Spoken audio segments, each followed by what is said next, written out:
This is the 77th Security Thought Leadership webinar. And as all of you will know, I'm sure by now, we're here every Tuesday and Thursday, 3:30 in the afternoon for 45 minutes, where we think critically about a topic of interest in terms of policing and responding to crime. And one of the topics that has cropped up continually is how we respond to offenders. And I know that some people think there's a common sense view, all you have to do is hit them where it hurts. But there's a problem in making offenders pay for their crime. If it was that easy, the world would be doing it. And unfortunately, at the moment, they're not. So we've invited an elite panel here today to talk to you about their views on this topic, an opportunity to examine what are the barriers to the statement of the obvious. My grateful thanks to Altia-ABM for sponsoring this. In a second, I'll ask the panelists to introduce themselves. Once all four of them have done that, I will then invite them each to make an opening statement. At the end of that, we'll come you to the audience and ask you to ask any questions and join in the conversation. So without further ado, let's go to our panelists, our first one, and invite Marieclaire to introduce herself. Marieclaire. Hello, I'm Marieclaire. I'm a senior associate at Edmonds, Marshall McMahon Solicitors. We're an exclusive private prosecution firm, the only exclusive private prosecution firm in the UK. And prior to joining them, I was at the Independent Bar. Thank you very much indeed. Mick, over to you. Good afternoon, Martin. Can you hear me? Because I've had problems with my microphone. Oh, great. That's good. Good afternoon, everybody. My name is Mick Beatty. I'm a retired police officer. I was a former regional lead for economic crime in one of the 9 regions, and I now work for the National Police Chiefs Council, the governing body for policing in the illicit finance portfolio. Thank you very much indeed, Mick. Simon. My name's Simon Davis. I am a barrister at the Independent Bar. I've been at the bar since 1990. I specialise in crime with particular expertise in financial crime, serious fraud, terrorism and organised crime. Thank you very much indeed, Simon. And finally, Aidan, introduce yourself if you wouldn't mind, please, Aidan. Hi, I'm Aidan Larkin. I'm a partner at Asset Reality. I'm a former asset manager and criminal investigator, and I'm now a UNODC consultant on asset management. Thank you very much indeed. Well, look, excellent panel once again. I know people all over the world tell us that we do this rather well. I'm now going to ask each of our panelists to make an opening statement, 3 minutes, to get their views on this topic. Let's go back to Marieclaire. Marieclaire, your opening statement, please. Thank you. The problem of making offenders pay for their crime. As a private prosecutor, I'm going to focus on budget cuts to traditional law enforcement agencies. Now, let me start by referring to 2 statistics. In September this year, the Telegraph reported that during the lockdown period, there had been a surge of 84% in bank scams in the UK. Similarly, action fraud between September 2019 and September 2020 have recorded 17,000 reports of investment fraud with total losses in excess of £650 million. The problem is obvious. The crimes are being committed and the victims certainly lie at the heart of each individual crime. But the budget cuts to law enforcement agencies that we have seen in recent times presents a very real problem in calling offenders to account. Now, we are living in unprecedented times of pandemic chaos, during which the IPCC and the CPS devised between them an interim charging model. And the design of it was to assist the CPS manage these crimes and to assist the criminal justice system to manage crimes as they pass through the courts during these really difficult periods. What the interim charging code confirms is that which all of us who work in law enforcement already know. The identification of fraud is that of a lower priority offence. So what we're seeing is an all-time low in the resources, the state resources dedicated to the investigation and prosecution of offences of fraud and acquisitive crime. And at the same time, we are seeing an unprecedented high, an unprecedented increase in the report of those crimes. As a private prosecutor, I rely on the safeguard of the statutory provisions that allow any individual, company or organisation to bring a private prosecution, to call those offenders to account through the criminal justice system for their acquisitive crimes. A private prosecutor is also able to benefit from the confiscation scheme through which they can obtain compensation as victims of the criminality. But in essence, the budget cuts to traditional enforcement, law enforcement agencies lies, in my view, at the heart of making offenders pay for their crimes. Thank you very much indeed. Very, very interesting. Good opening statement. Let's go over to Mick Beattie. Mick, your opening statement, please. Yeah, so the confiscation of assets, it is a complicated process, and I could spend most of my working day discussing it. It's a system that's got many moving parts, which I don't personally fully believe are supported through the stages, and they have many loopholes. If we accept there's a problem, and everything suggests there is, hence there are numerous papers from RUSI and agencies like that. We have the National Audit Office and Public Accounts Committee hearings, and recent the Law Commission review. My statement would be, where do you start? Where do you begin to try and put this fight right? Who will lead on it? You know, making offenders pay for their crimes might be the objective, but where is the starting point to review the problem? Is it pre-conviction, during the investigation phase, the confiscation, post-conviction, post-sentence? All have the potential to be improved, and all have got areas where they're causing problems. If it's the pre-confiscation stage, or it's the arrest stage, I mean, how complex is that? You know, I'd ask people to consider what has to be taken into account on each phase. A simple phase like the early phase, you know, whether it be from the execution of a warrant or to the time of arrest, you know, what assets do you identify? What do you take? What do you leave? How do you store them? Recently, we had to move £100 million worth of artwork from a building. You know, the insurance for that day alone was £100,000. Who has that kind of money kicking around? Who has budgeted for that in their policies? You've got management and preservation, and Aidan will know far more about this than I. But, you know, who does it? The third-party disputed ownerships, the realisation, the judiciary, the courts. All of this is just one small phase that has to be taken, you know, considered and taken care of. And all of that happens in the absence of a national strategy. You know, if you start to look at these issues and look at the current, you could even go before all of that and look at the training for the law enforcement, the training for the judiciary. Lost you, Sorry, can you hear me now? Hello, can you hear me? Yeah, I can hear you fine. I've switched back to the microphone. Yeah, carry sorry, on. My point around that would be that many of the end game issues stem from the initial stage inadequacies. If you move on from that phase and look at the confiscation process, it's a complex legislation with many complex elements around lifestyle, third-party interests, things of that nature. You know, a good example recently would be the COVID legislation that was introduced. The courts couldn't decide whether that was a post or a pre-sentencing hearing. Hence, they couldn't decide whether they could have those attended hearings or non-attended hearing. I could go on all day about the lack of training for the judiciary, and the other big thing for me is possibly around the adherence to the systems and the processes. I mean, I can give you some horror stories where, you know, the behaviour of some people around adapting to the process has been horrendous.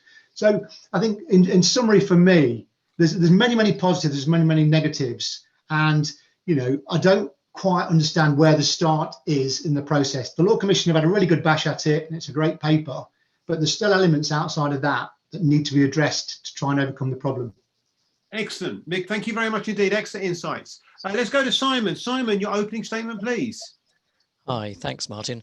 I'm going to speak from the viewpoint of being a barrister who appears before the courts of England and Wales, and from the viewpoint of someone who is at the coalface, effectively, who conducts the cases which ultimately order the defendant either to pay up or not, as the case may be. So due to the length of time I've been at the bar, I've seen a number of changes. So experiences-wise, I can comment on those, but often that may not be of assistance.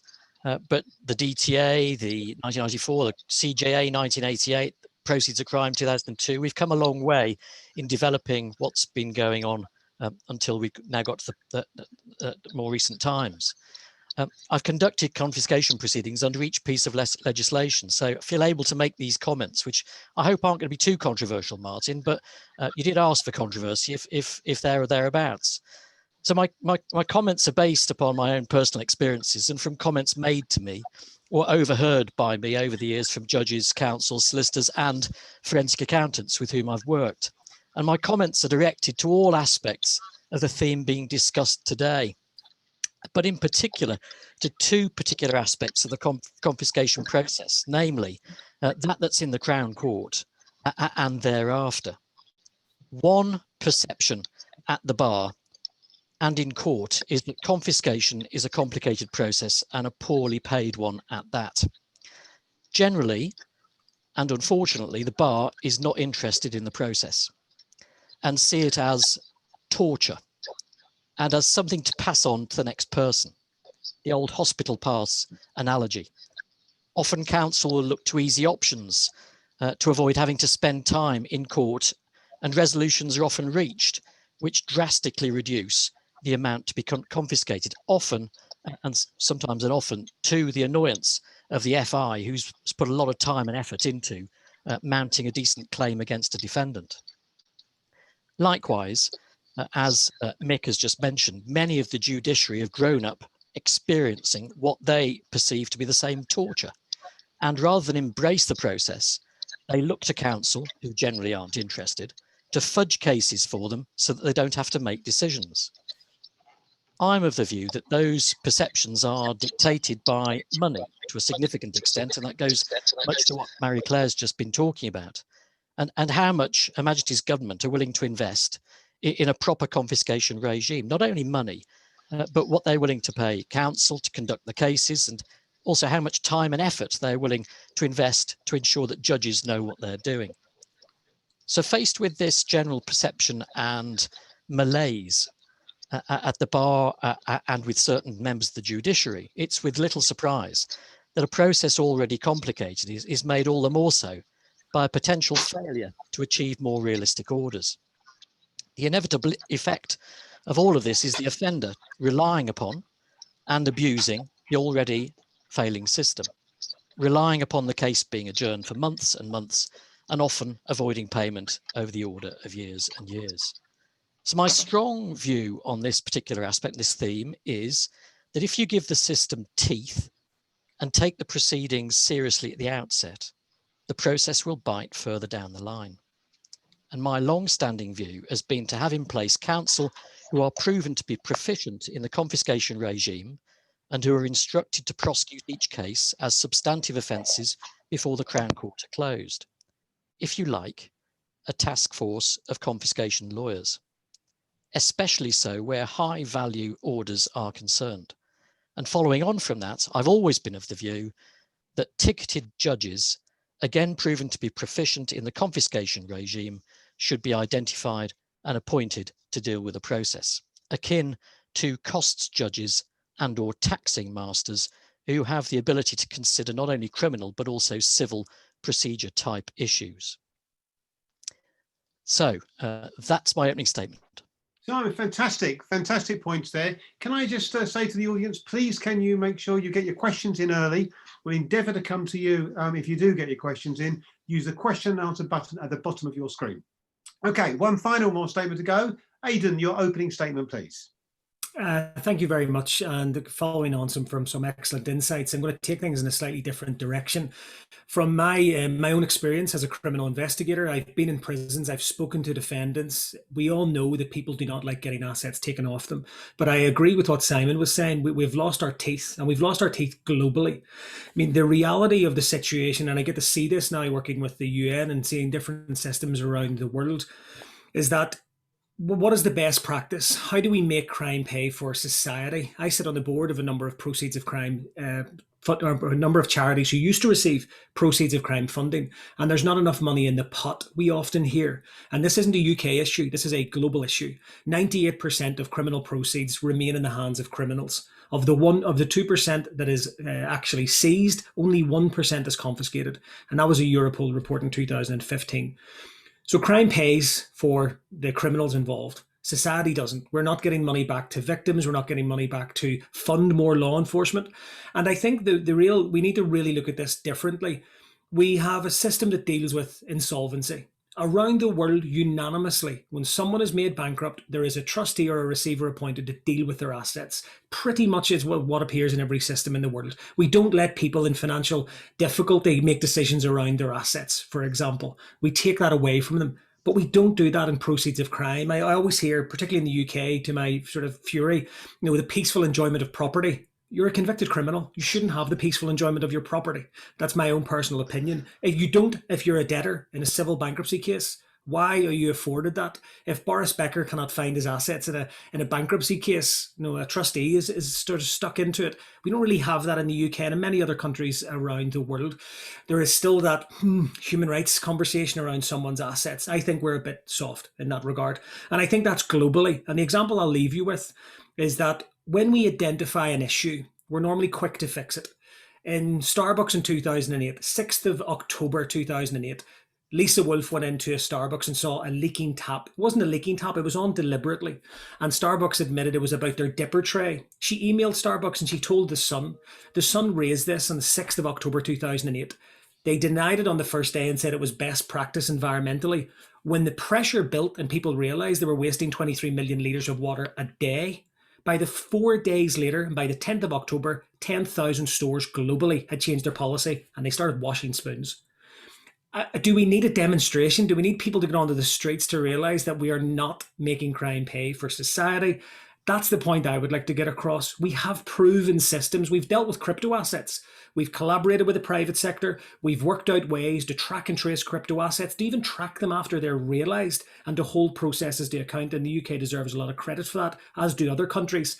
I just think we need to put the same effort into dealing with the historical legacy issues and try and make crime pay for society. And that's my opening statement.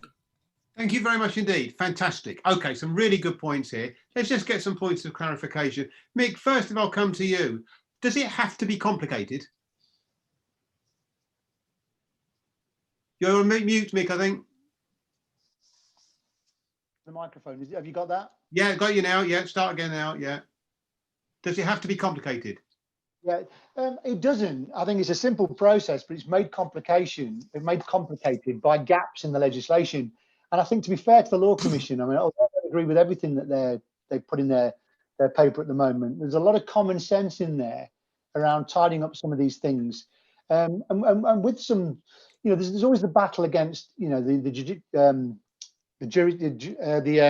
courts, availability to make decisions around this sort of regimented legislation, and they highlight some of that. But I think some of the things they put forward could take some of the complexity out of it around timetabling and something as simple as that.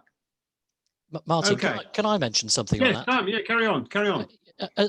When you're in court and you've got to speak to a defendant to say, look, the state want your assets and you've got some recoverable amount, and they ask, what's recoverable amount? What is it? And you look at section 9 of the Proceeds of Crime Act, and it says, for the purposes of deciding the recoverable amount, the available amount is the aggregate of the total of the values at the time the confiscation order is made of all the free property then held by the defendant minus the total amount payable in pursuance of obligations which then have priority, and the total of the values at that time of all tainted gifts. You try explaining that to Joe Bloggs in the street, or even the sophisticated criminal.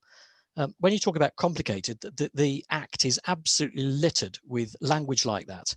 And so it could all be dumbed down to a certain extent to make it a lot easier.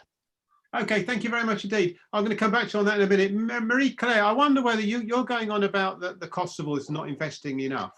Is there an opportunity? Has anyone done any cost benefit analysis? Couldn't this be a revenue generator in terms of getting the money back? Well, it certainly could. And I think the example of that is the ARIS funding that's in place, which directs that from confiscated funds, a certain amount is reinvested in asset recovery. I think over recent years, the amounts being invested are again declining, which is a shame. But what's also available, and I don't think it's being given enough consideration at the moment, is the opportunity for state enforcement agencies to collaborate with private practitioners to develop enforcement processes that are really effective.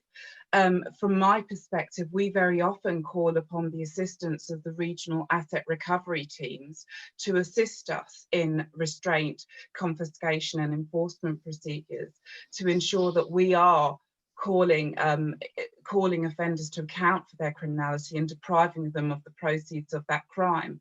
But if we are able to continue reinvesting through confiscation into asset recovery, then I think we certainly we can certainly build a stronger system. Okay, Aidan, do you want to come in on this? Yeah, I completely agree. What Marieclaire was saying, I mean, the UK is a good example. The UK doesn't have a centralised asset management office for a start. So how are we able to sort of, really push out this best practice? Our regional teams are really up against it, even national agencies like the NCA, because we don't have that sort of place to give. Mick talked about the problem managing seized assets and 100 million collections of paintings and things. Many other countries around the world have centralised agencies for dealing with just seized assets because they follow on from the best practice of their insolvency service. They have these processes. And Marieclaire's point about revenue and your point about revenue, we should be generating revenue. 800 billion to 2 trillion is laundered per year. The UK alone is one of the financial hubs because of its just sheer geographical location. We want to be open for business, but we're open for a lot of bad business as well. So I think many countries, the Dutch have shown this. They spend 12 or 13 million a year on having a central asset management office. It generates hundreds of millions every year because there's more seized assets. The 98% that we leave in criminals' hands globally show us the pot that is out there. Could you imagine if the COVID statistics were 98% of people we can't test, 98% of people we can't cure? I just think there's almost a tolerance now that's built up over years that we're not shocked by these figures, but ask a victim of a fraud case how much they get back of their overall fraud, and there's only speckled cases of really, really sort of excellent recoveries. It's not the status quo, unfortunately. Okay, Simon, I mean, this is, as I stand back listening to all this, it seems a crazy, crazy system. Mo Jackson has asked whether a percentage of confiscation orders can go back to the Judiciary Council to incentivise more orders being completed. I mean, why don't we incentivise people like yourself, your world, the barristers? Is that a doable process? I'm just trying to think of a way in which I understand the problem, but I just want to get to how we might get to a realistic solution. Simon. Under the CEMA, Customs and Excise Management Act 1979, counsel and/or solicitors were entitled to claim their legal fees in forfeiture proceedings. That's all now been outlawed. It's gone. I am aware of the ARIS incentivisation scheme, about which the judiciary do have some misgivings and or concerns due to elements of potential bias, stroke conflict, and the like, so that it prevents to a certain extent, or may prevent to a certain extent, objectivity and or independence of the bar stroke judiciary if they know they're going to get a bit of money in the back pocket as a result of the actual order which they're going to achieve. That's obviously something which would have to be ironed out or considered. My view is that if there were to be some form of latching onto of those fees, which are latching onto of that money which is restrained, for instance, to be able to pay the lawyers and or to at least increase the legal fees which are actually being paid at the present time, then that would be a good start to actually making people sit up and realise that confiscation is a worthwhile field of law to go into. At the moment, the very few barristers will actually say to themselves, hand on heart, I enjoy or would go into proceeds of crime as a choice. Okay, and just very headline issue, Simon.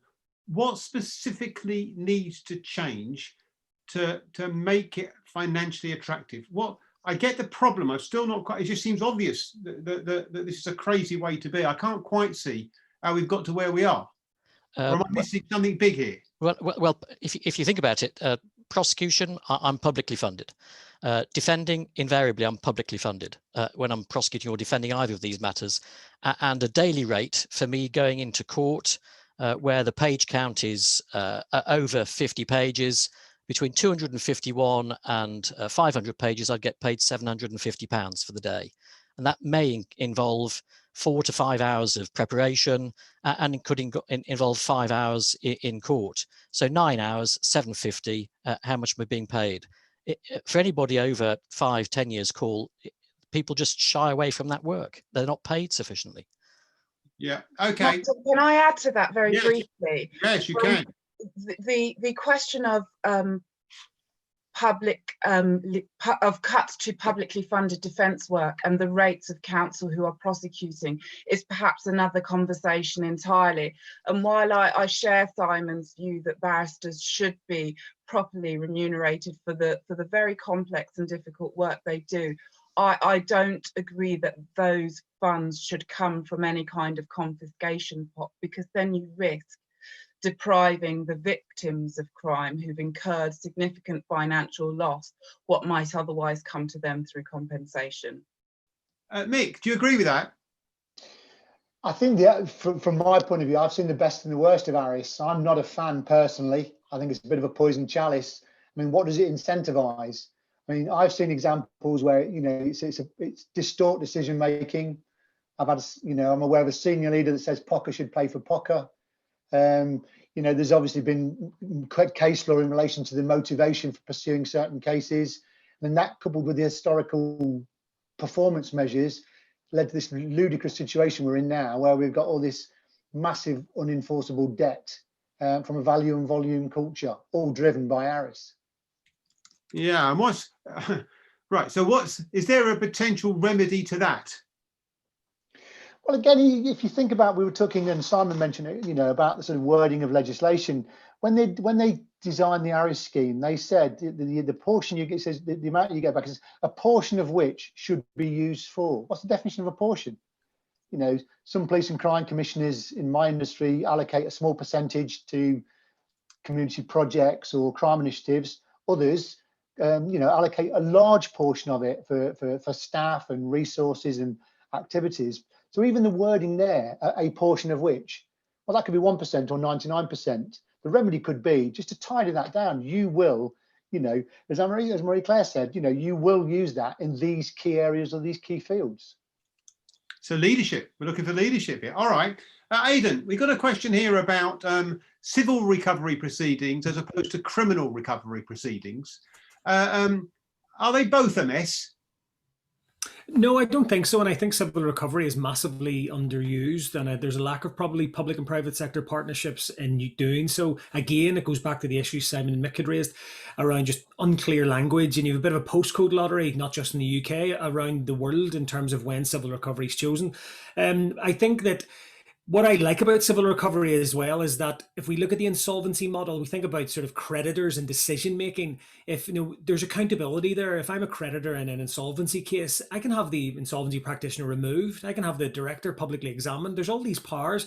What I don't feel comfortable with in criminal confiscation cases is the fact that decisions are made regarding realization of assets, deals are done, and the creditors, the society or the victims really don't get a say. There's no, we talk about criminal sentencing and people getting to read statements and do things, but I mean, I haven't come across many victims or creditors that have actually had a role to play in talking about how these sort of cases sort of come to conclusion. So I think we can learn a lot from civil recovery, and we've seen it being used really excellently in crypto asset cases, where they're using it against directors who won't deliver up the private keys of crypto addresses.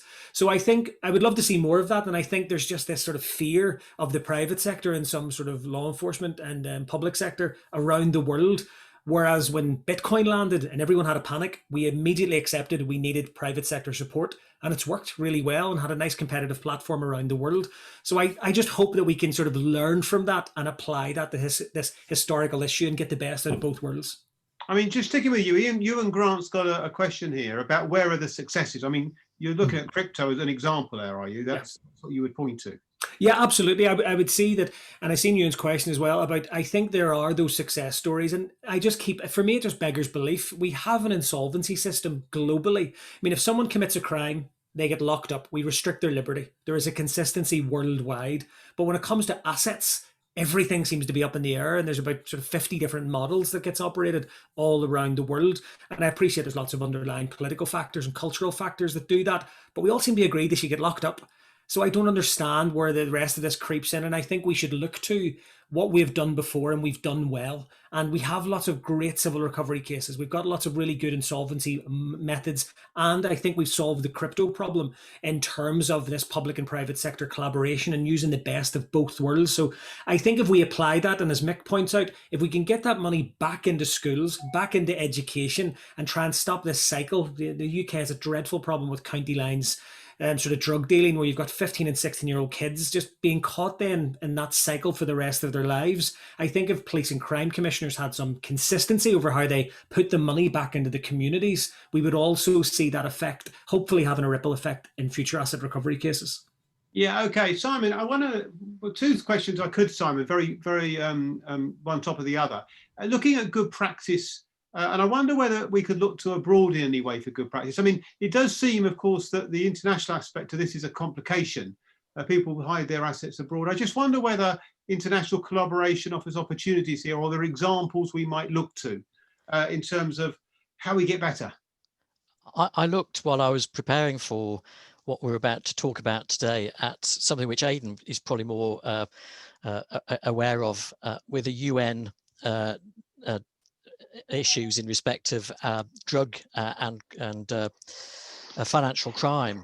And when looking at their own manual on, I think it's the UN doc, they actually cite quite a few of the UK templates. And I was absolutely gobsmacked, if you'll pardon that expression, that the UK was being used effectively as the model upon which other countries around the world were hanging their hat. So in many respects, when one looks at best practice, I actually think that you can't go far wrong in adopting what we've already got. My only concern is, as I indicated in my opening statement, was you've got to make it, the teeth have got to be there at the start, and then make sure that carries on through. And what often happens is that as the Crown Court proceedings end and the enforcement gets to the Magistrates' Court, the whole thing gets lost. And if those proceedings, then the enforcement were then put in the hands of somebody who has experience in civil enforcement or civil recovery, as well as criminal recovery, as I mentioned about taxing master or something, a costs judge, whoever it might be, who is specially appointed and has that particular expertise, that then we would be moving in the right direction. Okay, Aidan, you want to make a quick point? I should quick point, Aidan, because I want to move to a different question if I can. Yeah, it was just to follow up on Simon's point. He's right. The UK is often quoted, and it's a case of we sort of talk the talk, but we don't walk the walk. Our legislation has all the tools we need, albeit with all of the inconsistencies and vague language. But if we apply it, and we do it in some postcodes, and we have stunning results from the hard work of the investigators and prosecutors, but it's just not done consistently, and criminals can take advantage of that inconsistency. Okay. Thank you very much indeed. Mick, let me come to you this, and I'll come to Marieclaire as well. Gemma Buckland's got a question here, and she's asked specifically about whether we might hold some organisations like the gambling industry to account. But Mick, I don't particularly want to pick on the gambling industry, but I wonder whether there's a broader remit here in terms of where we may look to think differently about it. So Gemma's picking on the gambling industry. Have we got scope for thinking along those lines, thinking a little bit more dynamically about how we might incorporate a new dynamic in this? Mick first. So just before I answer that question, I agree with Simon and Aidan on that last point, very serious, a lot. But I think we do. I mean, a lot of these agencies, it depends on what their strategic objectives are. I mean, a lot of them, and I wouldn't sort of call them junior agencies, but these agencies that make up the majority of the game network, asset confiscation, the recovery of criminal assets is not a key strategy for them. I think, what if we're going to improve that? I mean, some of them do, some of them don't have the capabilities. Many of them don't have confiscation capabilities, and will often use the game network to come into an agency like policing to do that part for them. Some even give up all the money. They don't even want a share of that money. It's just to make sure that process is realised. Some of them don't have the powers, but I think I'll go back to my point earlier, which was in my opening statement, is that we haven't got, and it's a point that the Law Commission talk about in chapter 27, we don't have a national strategy. So a national strategy encompasses everybody from the major law enforcement agencies, HMRC, NCA, policing, etc., right through. And I don't think it's joined up. And until it's joined up, you won't be able to get that system fully operational. The legislation's there, as we've spoken earlier. I'm not going back to that question. It's powerful legislation. It's got all the moving parts. We're not probably using them as good as we can, but we need to have alongside it a manual of guidance and a joined up operating strategy. Okay. Marieclaire, let me just come to you on this issue. I mean, I suppose I'm interested in why people come to you. Well, people come to us because they report to Action Fraud and to the police that they have been victims of crime. And 9 times out of 10, they are told, I'm sorry, we can't help you. It's a civil matter. The reality is the police don't have the resources or the expertise or the inclination, unfortunately, to investigate these matters. And we're talking about middle of the range type of frauds that aren't so serious that they fall within the remit of the Serious Fraud Office, for example. But these are real people. These are, for example, a retired couple who have invested in a fraudulent investment banking scheme, or who have been subject to a push payment fraud. Crimes that we could all be victims of in the wrong circumstances, and they are effectively left without redress. And people mention when it comes to private prosecutions that it's a two-tier system, because it's an option for the wealthy, those who can afford, further to incurring financial loss, to be able to prosecute, to first of all investigate, and secondly prosecute an individual or an organisation of criminals privately. And it is true that costs for a private prosecution have to be met up front, even though they are recoverable at the conclusion of proceedings. But it's a really important safeguard in circumstances where individuals are otherwise let down by the state enforcement authorities.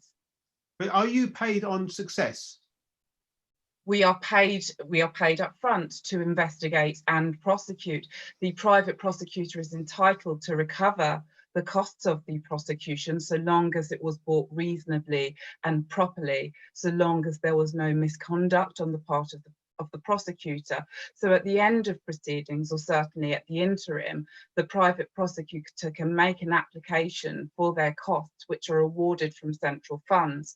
So when we're talking about the allocation of resources, you know, that there is much thought that needs to be given to where money is being directed, because at the end of the day, the individual, the private prosecutor, should not bear from their own pocket the cost of bringing a private prosecution in the event of acquittal or conviction. All right. Okay, Aidan, you want to make a point on this, I think? Yeah, it was just in relation to sort of the best practice and innovation. We're talking about costs and saving money. I think the credit Altia is sponsoring this. I mean, they scan bank statements to make FIs live a bit easier, and all of a sudden you've got 80% of workload is freed up because someone decided to scan a bank statement and kind of typing them in manually. I think our approach is just we do things manually, and we have this approach of whether it's private sector collaboration, whether it's a case of, I mean, how do we treat certain cases? I've been in Marieclaire's shoes. I've had people ring me about I've had crypto lost, but it's only £50,000 in a fraud case. Can't get anyone to take it on. So I think, should we have some sort of approach where we have these sort of contingency departments where we can put it into someone and say, well, actually have a look at this. This is one for public interest. This is one going to the private sector. And again, I keep banging the same drum. The insolvency service do this. They take on cases, they look at it and they say, we need external expertise.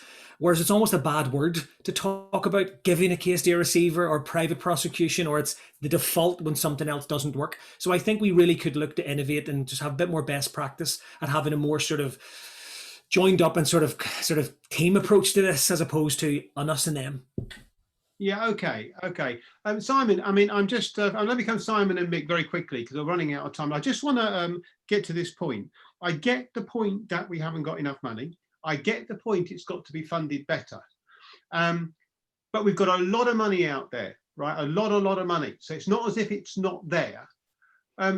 Simon and Mick, just crystallize for me, just for the audience, why is that not such an obvious problem to solve? It just seems so basic and so, as an outsider just looking at this, just what's the problem, for goodness sake? Simon, I wonder whether you could just crystallize it for me. I looked at the National Audit Office report in 2013, and it said that something like 26p in £100 was actually recovered, which is scary statistics.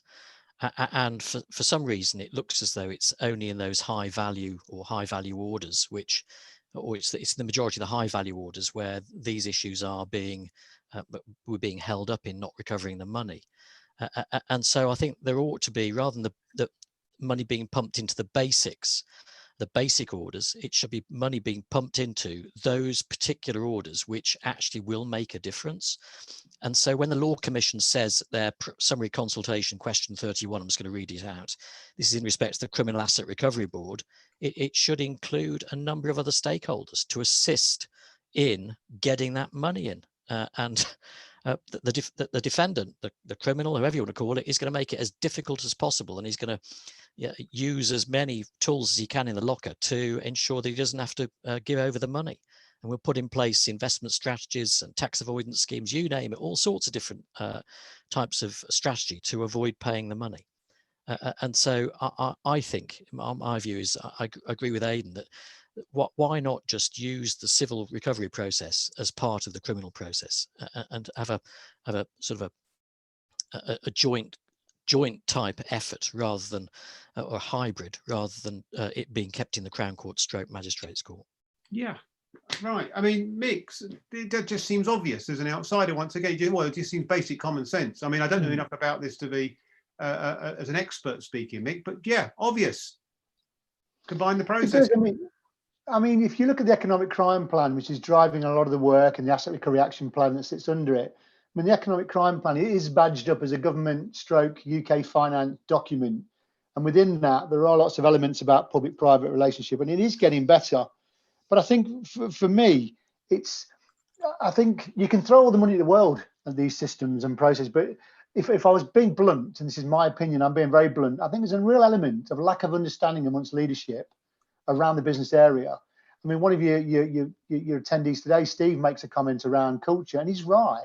There's a real lack of business interest. The business is not seen as sexy amongst many, and therefore it gets a negative persona. It's always the bridesmaid.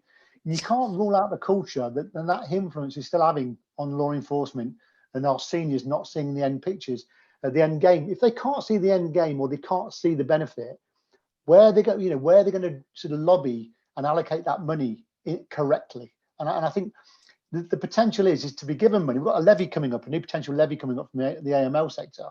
If we don't have the right views from leadership on that, it'll be misused, not maliciously, but by accident. And I think we need to get a better education amongst them. Okay, fantastic. Look, panel, I've just come up to the end of our time now. I'm going to ask you just in 10 seconds each, if you wouldn't mind. Absolutely incredible. I mean, the insights you provide just throw a spotlight on a problem which has got so much potential to solve. It just seems incredible that we've got to a place we are. I mean, if you want to design a system in the interest of offenders, you might look at something like this, it strikes me. So let me ask all of you in 10 seconds, headline issue, key points of focus on a strategic note. What do we need to do? 10 seconds, Marieclaire.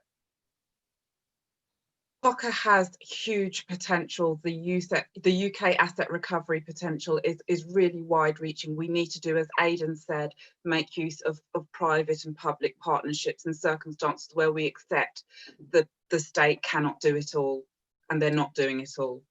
Okay, thank you very much indeed. Aidan. I think we put victims at the beginning, at the start of the strategy, victims in charities and society that gets decimated by serious and organised crime, and just take the low-hanging fruit and the well-trodden path. We know how to deal with assets. We do it in insolvency all the time. We just need to copy that. Okay, again, sounds fantastic. Simon. National Audit Office in 2013 said the whole system was defunct and not working, and it's taken 7 years for the government or the Law Commission to actually do anything about it. Let's hope they put many of those proposals into place. Fantastic. Mick. Serious and organised crime, rethink the strategy, revolution not evolution, follow the money, and you will find the powder, the victims of trafficking, etc., etc. Thank you very much. Listen, panel, thank you so much for your insights. Absolutely amazing to me, I have to say. Well, I'm sure we're going to pick up on these issues again, and we always do. The idea is to throw up points today, and that was a real insight for me, I have to say. Hit them where it hurts. Altia-ABM were the sponsors. Thank you very much indeed for your questions. I'm sorry we didn't get to all your questions, by the way. I was trying to get through them, but there was just too much going on. But we will revisit at a later date. Just very, very quickly to say to you that we have the Tackling Economic Crime Awards. These are the people who are tackling economic crime effectively. Wednesday, the 9th of December, 3:30 in the afternoon. I promise you, if you attend this award ceremony, it's free to attend. It is an award ceremony with a difference, and you will see the economic crime world in a completely different light. Note the Twitter and LinkedIn links here. You can attend free of charge on the website. Make sure you register as soon as you can. Also, very briefly, the OSPAs are now open in South Africa, open next week in Nigeria. Award ceremonies in Kenya and Germany coming up. See very quickly about research study going on that's trying to identify the problems in using social media data in the prosecution of cases. Whether you're whatever part of the criminal justice system you're in, we would love to hear your views. It's a short survey, short insights. You can get there from the Perpetuity website. And just to say, we'll be going through this all over again next week. We do it every week. The 78th Security Thought Leadership webinar is next Tuesday. It's about all focused on Kenya, where we're looking at the situation of COVID-19 in Kenya and how it's being responded to. And then straight after that, we're going to present the Kenya OSPAs. 8 a.m. Greenwich Mean Time, next Tuesday morning. That's it. Thank you very much indeed. Ladies and gentlemen, wherever you are in the world, thank you very much indeed for joining us. Thank you very much indeed to my panel. And thank you again to the audience. Christine and Hannah in the background, of course, have been orchestrating this. There'll be a blog on the website tomorrow and a copy of the recording on the website tomorrow. So if you know someone who's missed it, they can see it there. Until we meet again, take care and stay safe. Thank you. Thank you, Martin. Bye. Thank you.